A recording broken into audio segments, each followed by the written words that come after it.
Monk! Monk! Monk! I'm here. I had to bring in Wally from his nightly walk. Oh, yes. As you all know. Thankfully, now you're here, we can get started. I want to start off with apologizing very greatly that we have not been in contact for the last 5 months. A lot has happened, and I'm going to do my best to recount the events. So things have been going fine at Schoodic Lake. Eglin was getting firewood. He had been gone for a while, so I decided to go and look for him. I was calling his name out, I was hit in the head, and I don't remember what happened after that. Oh dear. Well, you can't remember. I'll fill in the rest. So, after Dale went looking for Eglin, drunk Edward and I were chatting at the table outside when we spotted Marie sprinting towards us. Sprinting? Yeah, it scared me shitless, so drunken Edward jumped on top of me to protect me. But to our surprise, Marie was not there to harm me. She wanted our help looking for Pack Rat. And she said he was kidnapped by a talking tree. So, well, that makes perfect sense. Yeah, it totally doesn't sound made up just to try and get you. Even coming from a wizard, I would have more faith in her to make up a good lie. Anyway, we all then heard Eglin scream from the woods. So we went in the direction of his scream and we found Dale knocked out with his dagger in hand, but no Eglin. So we assumed it was this talking tree that Marie had been talking about. And we went down to the dock and talked to this crab, and he told us this story about the talking tree and that he was this pet of the evil wizard of the forest. He told us where to go, and that's where we found them with Eglin and Pack Rat in the tree. They were trying to do this sacrificial ritual thing, but Edward told us to wait, and he had an idea. And so he went in there guns blazing and killed them both and saved Eglin and the Pack Rat. Yeah. Because I kind of came to after that when they got back with the rat and Eglin. It took us about 4 months to get to the kingdom border. Just because Edward kept drinking all the fuel every time we got to the gas station. Of course he would. Yeah, he wouldn't let me put it, he insisted that it came from the car for some reason. I tried getting him to take it from the fuel pump, but he said that it just didn't taste the same. I don't know. Then, after that, we got lost a couple times. Spent all the money we had. It was a whole thing. Anyway, we finally got to the border, and the inspection was all clear until one of the officers smelled a dead body. Apparently, Eglin hadn't been sleeping for 5 months, and that means he's dead. How that happened, we have no idea. On top of that, they noticed we had Marie and Pack Rat with us, who had escaped prison a year and a half ago. We were about to be arrested, so I activated the reverse thrusters Edward saw in the car. We got out of there, landed in another town's port, broke the rear suspension, then got approached by a man who was dressed exactly like us. Weirdest thing I've ever seen. Turns out he was our long-lost twin brother Smith, who our father sold to a rich British guy for a lifetime supply of some fancy booze when we were all 2. Smith told us he had a ship, so we all got on, bought a skeleton ship, buried Eglin at sea, finally smuggled back into the kingdom. Holy shit, what a time you had! Well, I'm very sad that Eglin is dead. I'll frame a picture in the kitchen above his favorite rum in memory of his life. Yes, very sad that Eglin is dead. But does nobody remember that you could have called me and I could have just teleported you all back here along with your stupid gas-guzzling car back here to the basement house? You wouldn't have had to make such a ridiculous journey back here. I'm a wizard, for fuck's sake. Oh. Well, that I forgot. Well, Monk, you should go tell the Count what we just discussed. What matters is that we're back. Marie and the Pack Rat are no longer our enemies. They're with us now, I guess. Everything is back to normal. Say what now? You said, what?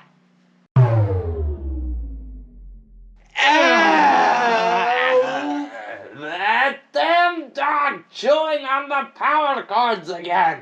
Monk, get Wally under control. I'm on it, I'm on it.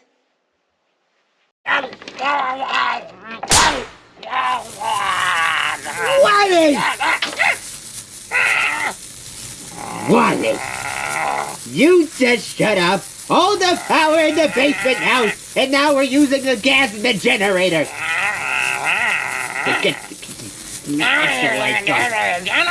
And now I have to call the electrician to fix your mess. Don't you mock me! That's it! You're going in the cage! You're going in the cage! Let's go, right now! Naughty dog! Bad!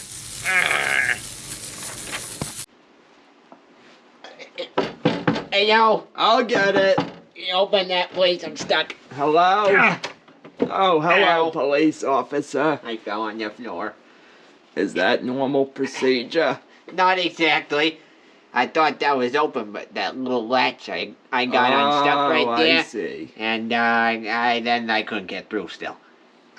Anyway, hey yo, sir, do you and the pirate gang live here?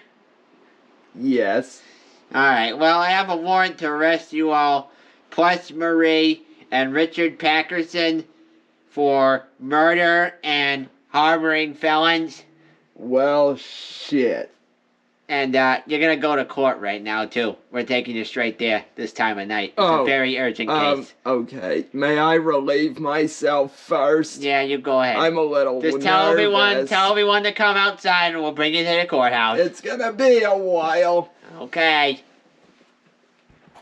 Puppet Kingdom Courthouse, 7 p.m. All rise for the Honorable Judge Hasselhorse and His Majesty King Douglas III.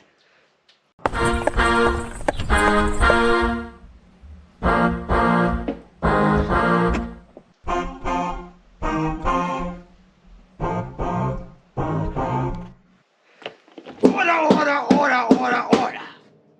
This court is now in session. Today we will be hearing the case of the pirate gang who is accused of murdering their own crewmate, Egland, and harboring 2 felons. May the defendants begin their opening remarks. Thank you, Your Honor. This is all such a huge misunderstanding.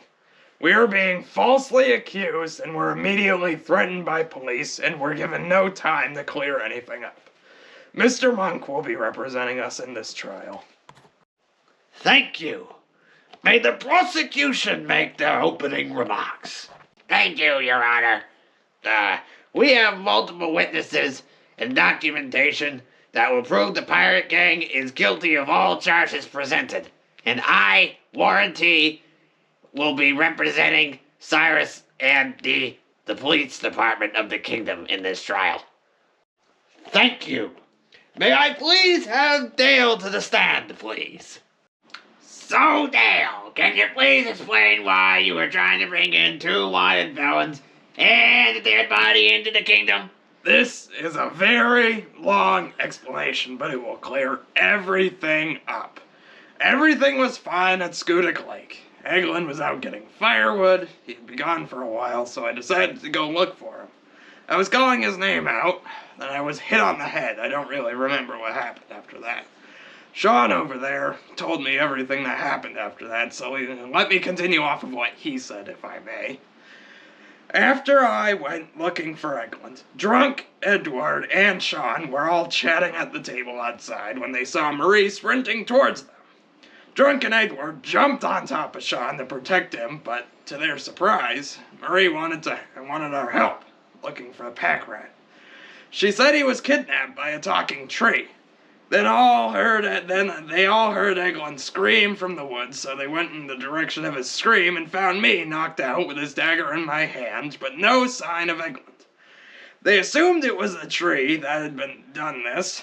They decided to talk to some crab at the dock, and he told them the talking tree was a pet of this evil wizard of the forest.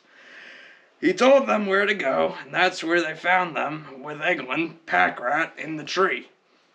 They were trying to do a sacrificial ritual, but Edward went in pack rat after all that and took us 4 months to get to the kingdom border. Because Edward kept drinking most of the fuel every time we had to fill up, so we had to keep stopping. Then we got lost a couple times, spent all the money we had, it was a whole thing. Anyway, we got to the border, and the inspection was all clear until one of the officers smelled a dead body. Turns out Eglin had been not sleeping for the past 5 months and was, in fact, dead. How that happened, we do not know. On top of that, they had noticed we had Marie and Packrat with us who had escaped prison a year and a half ago. We were about to be arrested, so I activated the reverse thrusters Edward installed in the car. We got out of there, landed in another town's port, broke the rear suspension. We then were approached by a man who was dressed exactly like us. Turns out he is our long-lost twin brother, Smith, who our father had sold to a rich British guy for a lifetime supply of some fancy booze when we were all 2. Smith told us he had a ship, so we all got on, fought a skeleton ship, buried Eglin at sea, and finally smuggled back into the kingdom. Well, that certainly gives a timeline of events. But this talking tree and evil wizard of the forest and the crab sounds like a cover-up. It also doesn't explain why you're hiring 2 felons. Your Honor, I believe I won't need the witnesses to testify as everything he said about the border inspection is true. But again, we have security evidence of that in our evidence and whatever. But again, the talking tree, evil wizard of the forest, and the crab sound made up. I mean, the only talking crab I know of is Mr. Krabs from SpongeBob, a damn cartoon. Yes, I agree. Part of this story sounds like a cover-up.